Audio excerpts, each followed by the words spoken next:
just sort of paying attention to what's going on and a lot of the information. And we're in the middle of a lockdown. We're in the middle of this viral pandemic. Pandemic means it's global, not just local.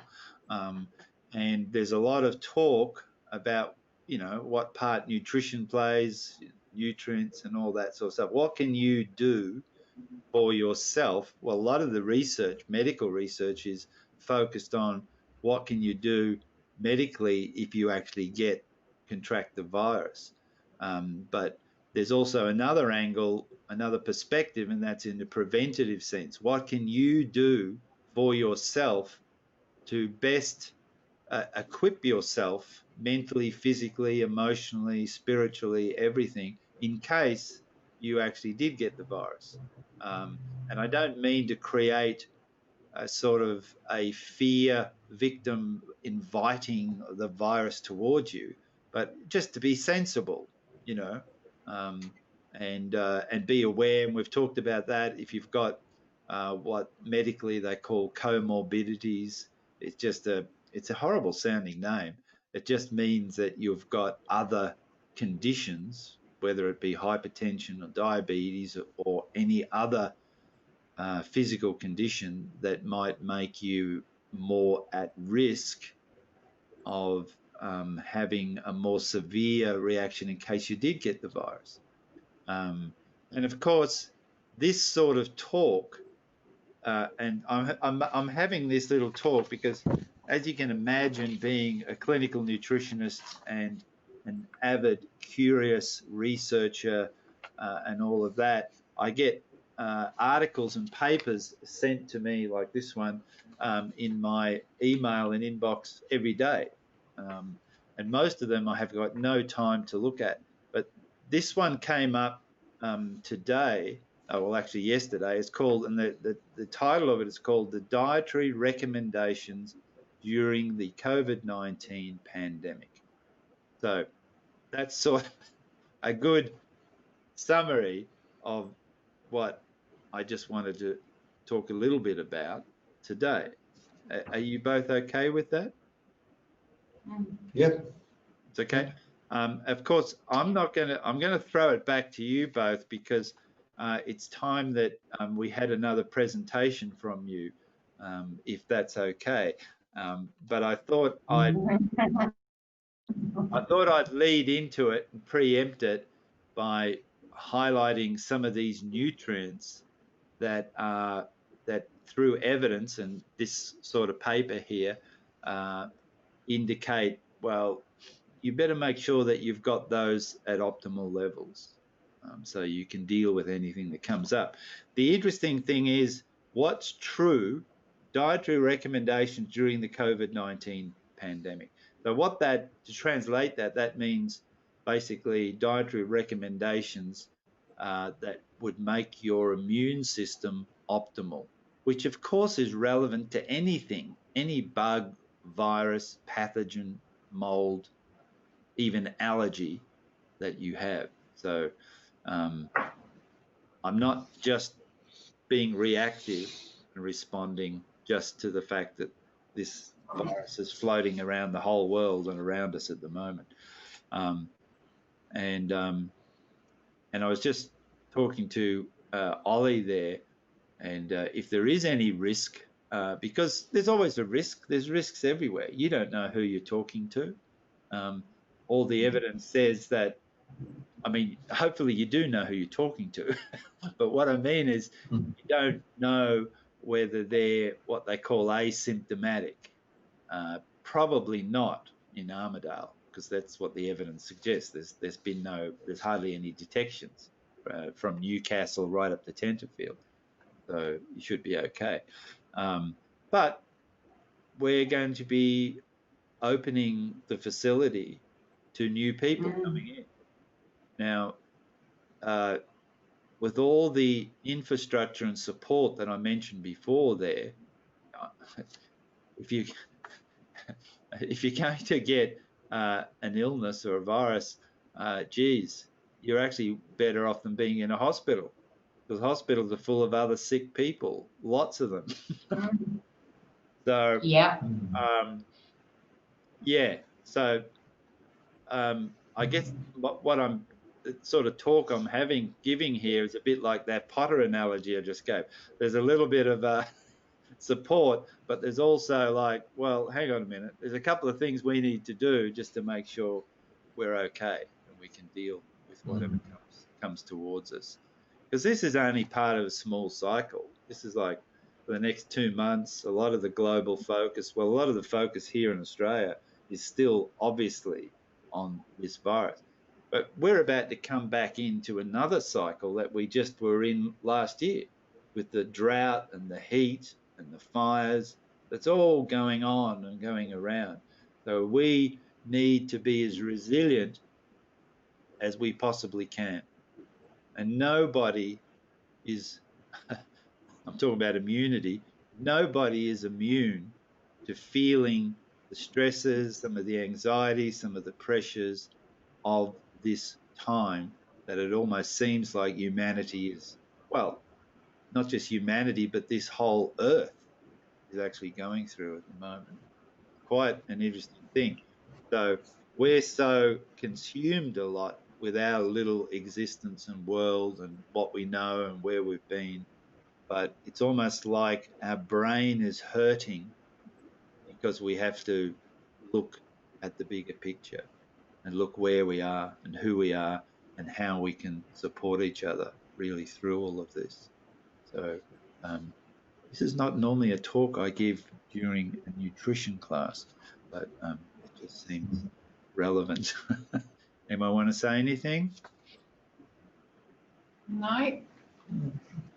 I don't feel all that virus, like when you're talking about the virus, honestly, I kind of, and I know there's a lot of, I know people are dying from it and everything, and I'm not trying to take away from that. I know it's real and people are dying, but I can't help feeling like this whole virus thing and what it's done to the planet is kind of a good thing. Like I feel like the whole world was just so busy everybody was just so consumed with being busy and nobody was really connected, and I kind of feel like, I mean, apart from the isolation part, but it hasn't stopped people being connected. I think people have come out of it with more of a sense of connection to each other, you know, and I don't know, I sort of see it as, it's not, I don't think it's as bad as, you know, I choose not to look at it in a negative way because I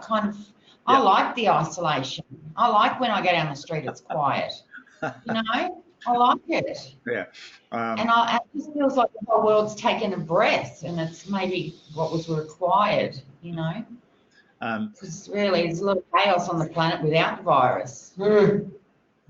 I always find your honesty so refreshing, and thank you for sharing that. And your opinion is shared by many of us. Think that sometimes we don't always express that, but that's absolutely right.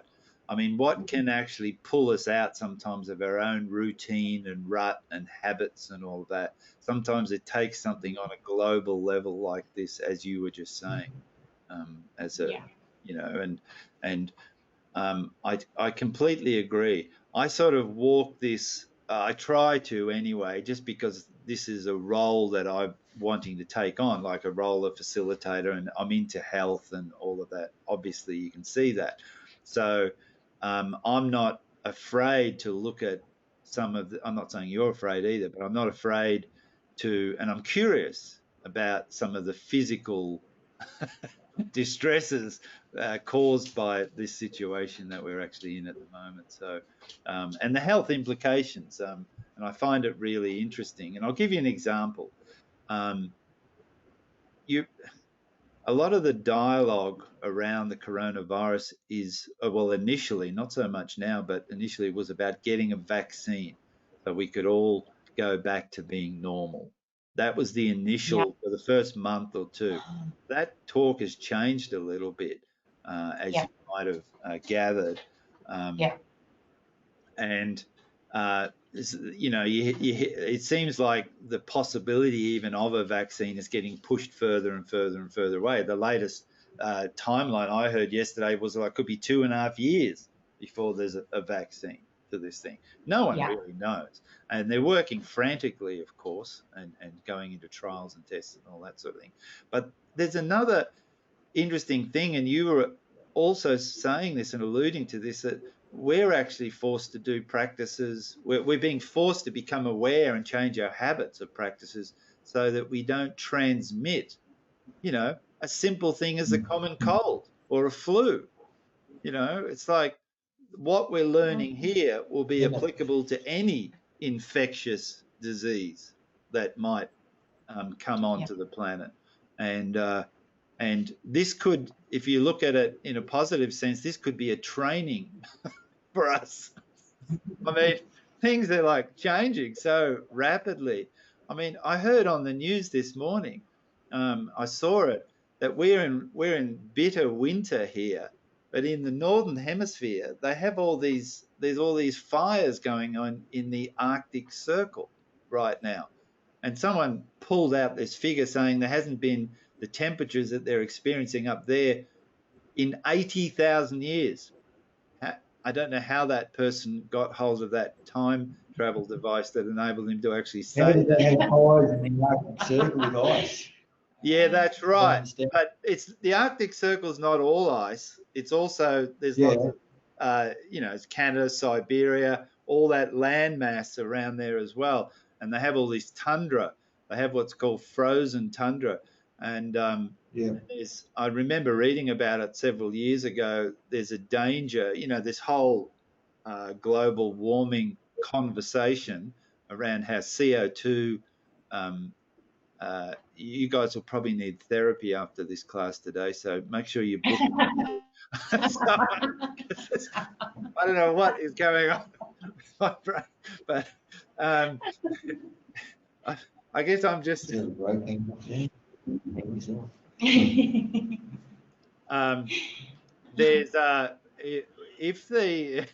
if the polar ice cap, well, particularly in the northern hemisphere, there's a lot of what they call methane buried, trapped in the frozen tundra, and there's things trapped.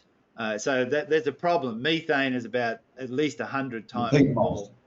If the peat moss gets on fire or starts melting, that's right, the methane will be released into the atmosphere, and that's a problem. We don't know. We can't predict it entirely, but it'll just mean that there's a lot more methane, a lot more than the farts from the cows released into the atmosphere.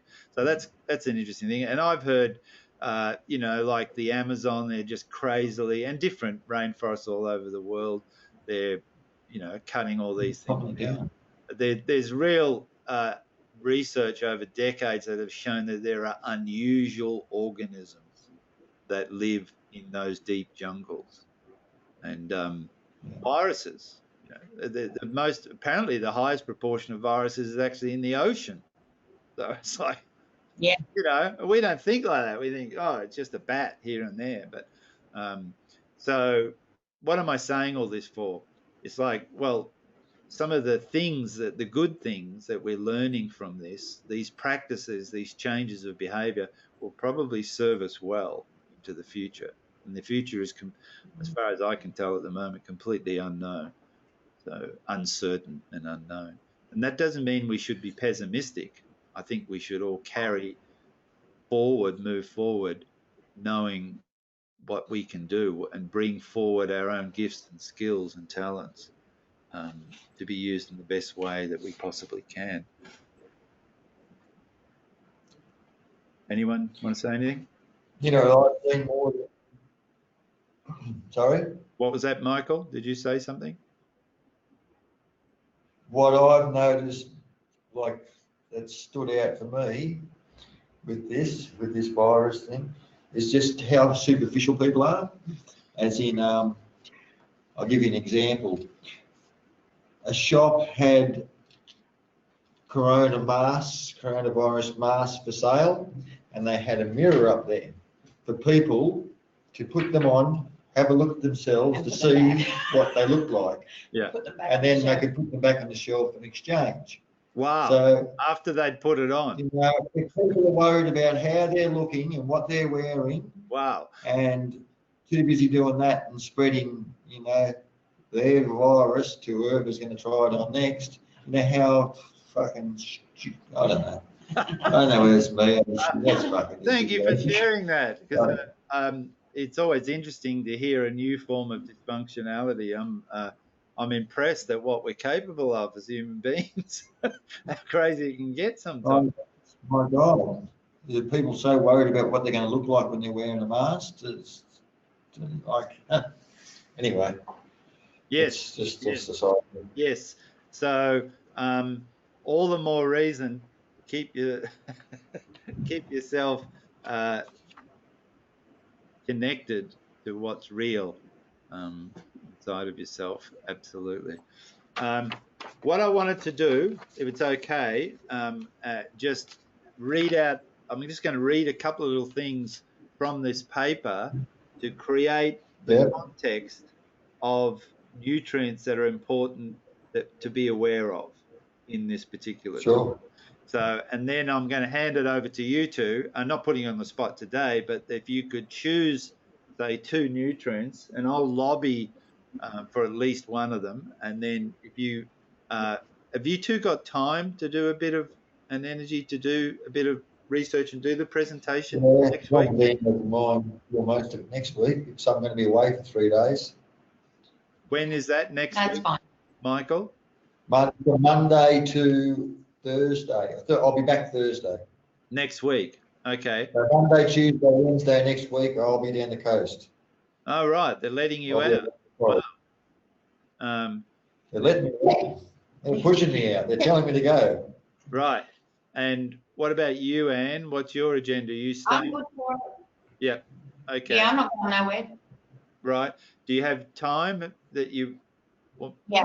Okay. Well, if you want, then maybe you can do one yourself, and then the following week Michael can do one, if that's okay with you both. Yeah. Okay.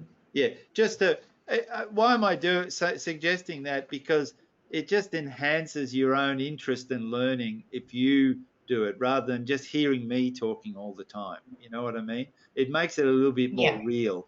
And in your own researches, you'll be stimulated or engaged by something that is personally interesting to you, not just personally interesting to me.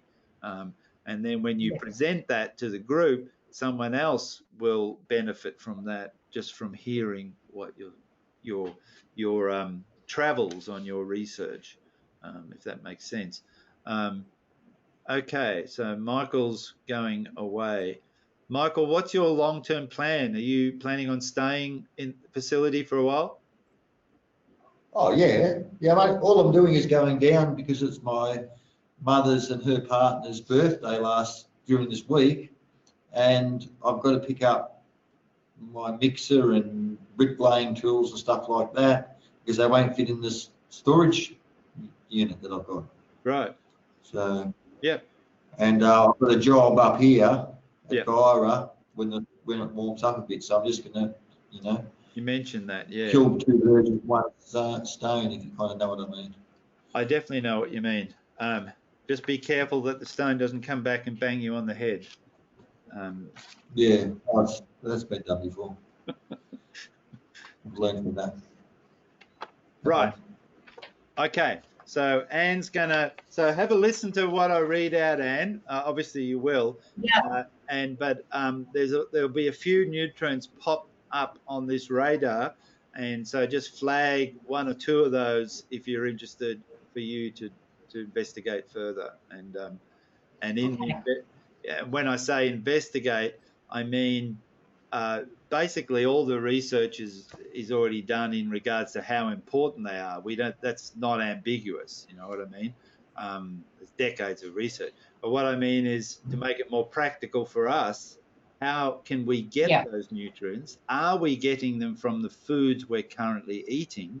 And based on the results of some of our blood tests, should I be considering supplementing to enhance those nutrients? So just from that perspective, so you're converting what I'm presenting theoretically into something practical for both you and Michael and whoever else listens to this. that okay? Okay. Yep. Okay. So when they, just to provide a little bit of context in regards to what is this paper. First of all, this paper is accessible to anyone. Secondly, this paper was only written last month, so it's very recent. And when I say paper, I mean a research article where a whole bunch of scientists and the way that these names are, they publish the names of the authors, and there's at least half a dozen of them here. So it's recent. It's been peer reviewed. You know what that means? Yep. So it's been looked at by other peers. That's correct. But the other peers are the other peers in this case are people who are professionals in and researchers and doctors and blah blah blah in this field. That's what they mean by peers. The other thing interesting about this, I'm just giving you context here. So I'm not saying you're going to go off and research a whole bunch of things, but it's useful to know what the quality is amongst. There's millions and millions of papers published every year. Well, at least hundreds of thousands, but there's millions in storage already been published. So obviously no human being is going to be able to read through all of those things. So you need some curious nerd like myself perhaps to recommend something like this, or you just need to have a little bit of context to assess the quality of what it is that you're reading. And by the way, this is something that we're going to go through more in the mindfulness class too, just so that you can, because it's becoming more and more of a problem on this planet. False information, false facts, nonsense, rubbish, you know. So how do you navigate through that to find out what's of value and what's real? So that's a useful skill. That's actually a new skill to acquire on this planet at this particular point in time. Before the internet, that really wasn't as much of a problem as it is today. So in that regard, this thing is called a review paper. Either of you know what that means? As opposed to an original research article. What? Okay. No, I'm listening. It's all good. A review paper is these authors went through all hundreds and hundreds of other research articles about this topic. And they've pulled out the things that came up as the most consensus. Like one article might say you need to really have good levels of vitamin C for your immunity that will then help you if you get COVID-19, or even it'll help prevent COVID-19. I'm certainly not saying it does, but that's what the article might say. So if there's one article in amongst 500 that says that, well, that they won't really mention that so much in this review paper. But if like 50 articles, all from different researchers, different perspectives, say that vitamin C is important, they'll include that here. So it's like a summary. A review article is a summary of a whole bunch of other articles, often within the last few years, but sometimes going back further than that. That's the basis of what they call building up the literature. All right. So I'm just going to read out some of the couple of little things I highlighted. Nearly 70% of the documents retrieved, and that's exactly what I was just talking about, 70% of the articles they went through, encourage the consumption of fruits, vegetables, and whole grain foods. The white bread you eat, I don't know if you're eating it, is that a whole grain food? No, I don't think so. it's not whole grain. No. No. Yeah. Well, I'll tell you for a fact, it isn't. No. So you're eating something that doesn't come within these recommendations. Now, I'm not saying you don't. What am I saying? What I'm saying is here, be aware when they talk about whole grains is wheat, rye, barley, rice, those sort of things. Sometimes they might even include, although it's not really a grain, they might even include beans and legumes in there as well. A whole grain gives you all the nutrients in the grain. If it's like a wheat grain, has got 3 elements of nutrients. The husk, which is the fiber, the bran, the main bulk of it, which is nearly all carbohydrate, and a thing called the wheat germ, which is nutrient dense, which has got a lot of the protein and a lot of the minerals and vitamins in there. Not all of them, but a lot. When you eat white bread, there's no wheat germ, there's no fiber. It only has 1 element of those 3 things I mentioned. Did you know that? No, it's something new I've learned. Yep. But I knew it wasn't good for you. But I ate it anyway. As we do. Because it tastes so bloody good and it smells so bloody good, especially when it's fresh. Especially when it's toasted with heaps of butter on it. Yeah, exactly. So some of this information that comes through in these classes is inconvenient truths.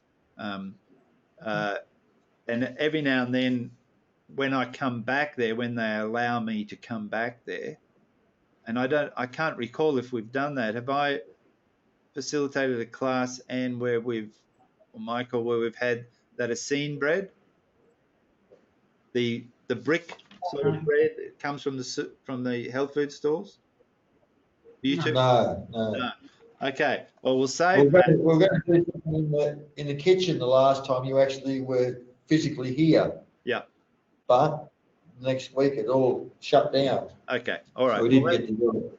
If they allow me back, which is a good chance, even though I'm a bit of a rogue character out here, but if they do allow me back, then we'll have a shift in having some real, practical classes. And one of the things I wanted to introduce to you, a form of bread, it's called the Acine bread, what real whole grain bread is and how incredible it tastes. And it's got all those 3 things in there, and how it will change the life of bugs in your gut in a beneficial way. Do we get that from the health food store? Both the health food stores sell it. Go Vita sells it. It's pretty much the only bread, and it's made. Acine bread is just the name of one of them. The varieties. It's made by Pure Life Bakeries. They're down at Yamba, down the coast. They've been going for quite some time, like decades, I think. And it's biodynamic bread. I don't know if biodynamic's even better than organic. So there's no chemicals, no pesticides. There's nothing added to it. There's no yeast. There's only virtually 1 ingredient, and that is the grain. But they prepare it in a 3-part process where they soak the grain. They don't turn the grain into flour. That's the first thing.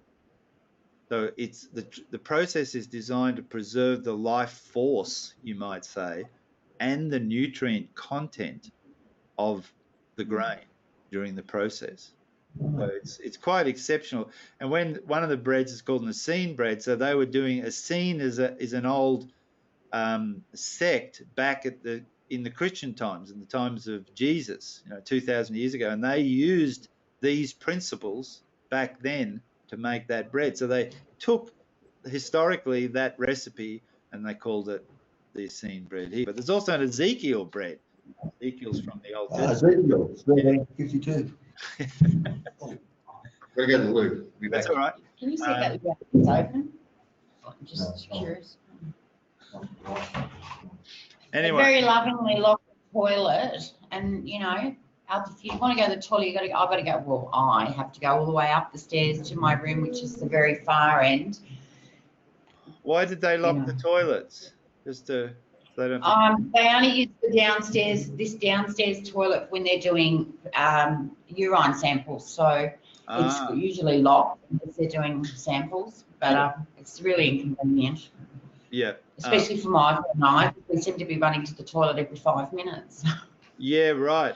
That can happen. Absolutely. I said the other day that this is a thought that's never occurred to me in my life, that I'm now prioritizing where I live if there's an ensuite toilet.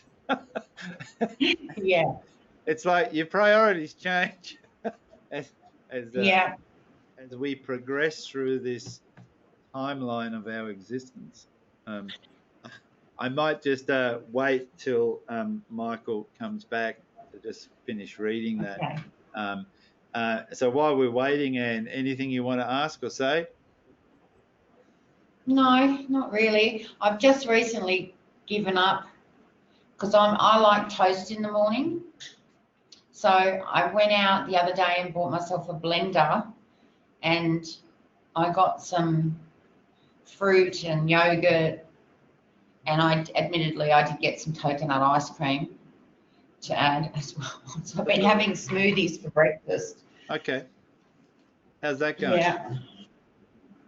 Well, I've had it yesterday and today, and I liked it actually. I don't mind it. Okay. All right. Yeah. It's nice to mix things up too, isn't it? Like one day you might have Yeah. boiled eggs, another day you might have that toast. I'll tell you where. So yeah, I'd encourage you to get that bread if you want to have toast. But there's a couple of things you need to know and how to make it, how to work with it, so to speak. Yeah. You think you might be interested in getting it, trying it out? Yeah. It sounds like it. So Yeah. don't be put off by the price, because the price is around $10 for the loaf. But Right. we've had quite a few classes on this where we did a cost versus weight thing. So if you go and buy a really basic white bread loaf from Woolies, you could pay $2, for instance. Like, they're pretty Yeah. cheap. But when you work out the weight and the content and the amount of nutrients, well, even just the weight, it works out almost the same. But you get all these other Okay. benefits. So don't be put off. You certainly won't eat it as fast as you would normal toast, and you don't eat as much of it. You might have 3 pieces of toast. I'm not saying you do, of white bread, Yeah. but you'll only have one of these. So if Um. if you do it, is Pridip still there, the chef? Yeah. Okay. Yeah. So, and have you got access to a freezer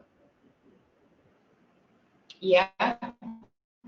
space? There's space in the freezer there. Yeah. Okay. You may want to. Does Michael eat bread? I don't know. No, no. You may want to share, but if you want to do it on your own, that's okay too. Yeah. So what I'm suggesting, if you get this brick, you'll be intimidated by its power. Well,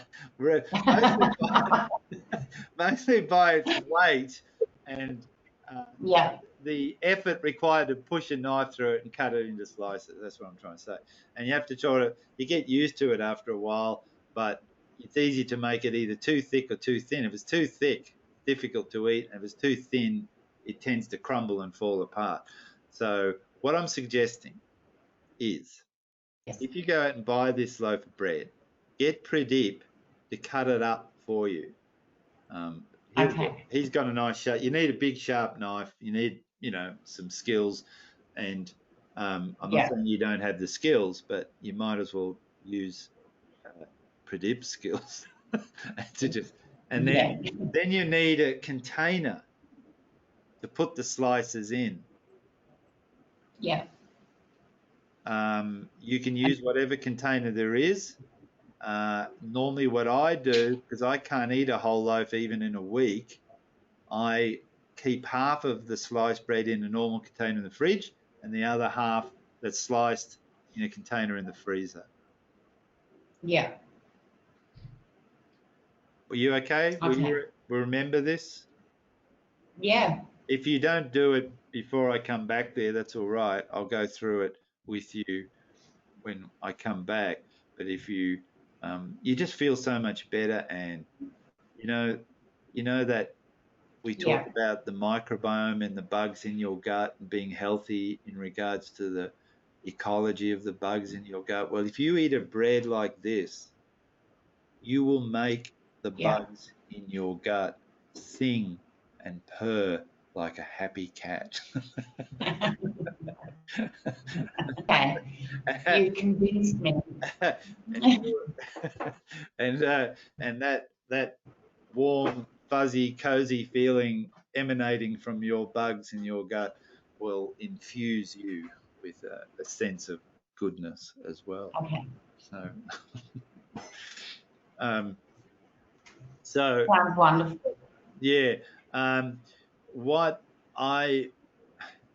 I'm sort of sharing some of my own anecdotal experiences and things here, but years ago I realized that plastics are not good, and you know, we all pretty much know that now. Even Woolies knows that, they canned it and all that. But Yeah. also foods, if you can't avoid it completely, but if you're going to store food yourself and the food is in contact with a container, try to go with glass or stainless steel. Yes, it costs more money initially, Okay. but I use those Pyrex. They're square or they're round. There's a whole lot of them, and every now and then they're on special at Woolies or Big W. I think Coles actually have them as well. Um, Pyrex means it's glass. Yes, they've got a plastic lid, but the plastic lid doesn't have to come in contact with the food. But you get all these benefits from the Pyrex in that it's really freezer to oven. So if you want to save something, say you make something or Pradip makes something and you want to keep it and store it for later on, you can actually freeze it in that Pyrex container and actually take it straight out carefully and then even warm it up either in an oven or in a microwave. Um, so they have multiple Okay. values. And yeah, they cost a bit of money. They can be $12 or something for one of those things. But anyway, it's worth it. Just these are things, I'm not telling you what to do. They're just sort of things to consider No. in your, when Yeah. people come and have consultations with me for nutrition medicine. A lot of the talk and a lot of the things that come out of it are really long term, because nutrition's not a quick fix, and our relationship with food and our understanding of nutrition is really encompasses, I think, a lifetime. And it's a Yeah. process of absorbing wisdom from other people and other cultures and throughout history, you know, and that the Essene bread's a really good example of that, just absorbing some wisdom and practices that we used 2,000 years ago. That's mostly Yeah. been forgotten, or it's not for sold in Woolies, you know. So Yeah. I've bought wholemeal bread. You might, you know, I'm not saying all wholemeal bread is like this, but when I got it home and I saw the loaf was actually, they hadn't actually mixed it properly. They used just white flour and then mixed through some of the fiber, sometimes the wheat germ that they separated it all out previously, and it didn't mix properly. So it's not really whole grain bread. A lot of wholemeal bread No. sold are not really whole grain bread. That's what I'm Yeah. trying to say. Some of them are, but not all of them. So you sort of have to be a judicious shopper and consumer these days. Yeah. So I might just, since you're going to be the first cab off the rank doing something, I might just keep reading then. And Okay. what I realized too today, the slides that I haven't even gotten around to showing you, I'm going to save them as a PDF. And I realized that I sometimes talk about and recommend to you guys to go to a website, you know, the drugs.com, to look at all your lab tests online. Well, you might not remember that, or you might not, or how do I find it? So I'm going to post it as a PDF where the links within the PDF, the PDF will just be the slides on the Heartgood Yeah. site. I'm going to get that together in the next couple of weeks. So, Okay. so even 6 months or hopefully 3 years down the track, you can still go there and find that information. Okay. In addition to the recordings of the classes that we're having at the moment. All right, I'll just keep going. Diets rich in fruits and vegetables contain high amounts of vitamins and minerals, including vitamins A, C, D, E, and B complex, as well as zinc and selenium, which are important modulators of the immune system. In addition, fruit and vegetables are good sources of water, antioxidants, and fiber, all of which play a role in the control of hypertension. You can tell Michael about that. Okay. Hypertension means high blood pressure. So, Okay. the fruit and vegetables are a good source of water, antioxidants, fiber, all of which play a role in hypertension, diabetes, and weight gain, some of the most important risk factors for COVID-19 complications. Micronutrients, and when micronutrients means these particular vitamins and minerals, macronutrients are proteins, carbohydrates, and fats.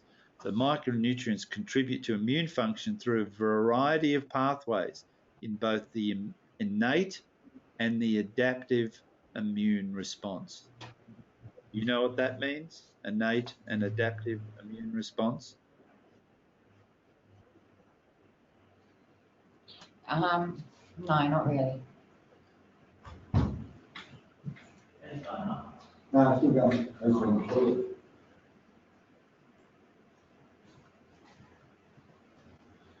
Must have been cold in there.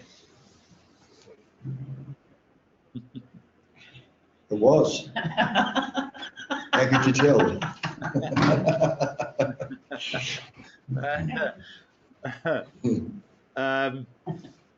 I just started reading some of these things out. We're just talking about micronutrients, like all the vitamins and minerals, contribute to immune function through a variety of pathways in both innate and adaptive immune responses. So there's going to be a lot of talk, and there already is, in regards to this pandemic in relation to our immune system. I'm hoping to actually write an article, something reasonably original myself in the next few weeks. It's about aluminium, but that's another story. We'll go, but it relates to the immune system. So our immune system, you basically as a baby to some degree, you have an innate, means it's built in. So your immune system is not too dissimilar to your brain in that it's adaptive and responsive to things changing around you and in your own development, right? So the immune system is very similar, and it's evolved over millions of years. It's a very incredible system within us. It basically keeps us alive from attack. If it wasn't for that, we probably wouldn't survive a day. But the interesting thing is just to be aware that there are two parts of the immune system. There's an innate part that basically consists of white blood cells and other things that come built into you without any learning whatsoever. You get that. It's like a genetic component. But there's also an adaptive component. And that's really what vaccinations and herd immunity and immunity is really all about. A lot, although the innate system is involved in there as well. So adaptive means that, for instance, say you get measles at some point in your life, your immune system, once you've got the measles and it's had time to understand what measles is, what is this foreign body, it will make things like antibodies that are part of this adaptive immune system, and they will float around for years in your body, so that next time you're exposed to the measles pathogen, your adaptive immune system has created a defense buffer through these antibodies that will then jump on it and prevent all those symptoms that you got when you first got measles. Does that make sense? Yeah. It That's does. just one, Yeah. that's just one part of it, but there's a lot more to it, and I won't go into all of that detail, but we're just focusing on the nutrients that are important for both the adaptive and the innate immune system. And they've managed to actually separate it out. So I'll just read out these last couple of lines here, last paragraph, and then we'll leave it for today, and I'll let you choose, Anne, what you want, what is your mission, should you decide to accept it. So, so the nutrients are important for both the adaptive and innate immune system. Vitamins A, C, D, E, B6, and B12, and zinc are important for the maintenance of structural and functional integrity of physical barriers. Example, skin, gastrointestinal lining, respiratory tract. They're the three ways that pathogens can come into us: from the skin, from the gut, through here, and through our respiratory tract. So those nutrients are important for that, as well as for the differentiation, proliferation function, and migration of innate immune cells. I'm not going to go in details about that, but we've actually had classes about differentiation. It's a fascinating topic. Meanwhile, vitamin C and E, along with zinc and selenium, protect against free radical damage during increased oxidative stress. Those people who end up getting, some of the people who end up getting the coronavirus have to be hospitalized. And one of the reasons why they're hospitalized is because they're struggling with this thing called oxidative stress. And it is related to inflammation. So, vitamins A, C, D, E, B6, and B12 and zinc and selenium support the adaptive immune response by influencing the differentiation and proliferation of normal function of T and B cells. T and B cells are cells, white blood cells in your body, that are part of this adaptive immune response I was talking about. These nutrients also affect antibody production and function, contribute to cell-mediated immunity, and support the recognition and destruction of pathogens. Lastly, they have antimicrobial activity and regulate the inflammatory response. This is what's so important. If you're depleted in this, if you don't know what an inflammatory response is, you cut yourself on your finger, on your hand, or anywhere in your body, it bleeds, but within hours it gets red and puffy. The reason it goes red and puffy is because that's a signal for all your immune cells to come to this station. It's like an alert going off, a fire brigade alert. So the cut then sends an alert through your body, and the inflammation response, the swelling and the redness, is normal, and all these cells come there. But the inflammatory response, particularly inside your body where you can't see it, can get out of control. And it can then start being harmful to you rather than protective. So you need these nutrients to give yourself as much chance as you can that your inflammatory response is normal and doesn't get out of control. That's just the basic core concept of this whole thing. So it's really, really essential. Approximately 1/3 of the identified guidelines mentioned at least one of these nutrients as being important for optimizing immune function, and placing special emphasis on zinc and vitamin C, A, and D. Does that give you any ideas, Anne? Yeah, well, I'm Yep. thinking A, vitamin A. Well, I'm glad you chose that. We hardly ever cover that in the class. And vitamin A No. is called a fat soluble vitamin, so it's different from all the B's and C's. They're all water soluble, so, and it's a little bit more complex. Mm-hmm. So, but I'm glad. So maybe we'll just leave it at that, just vitamin A, because you'll have your hands full with that.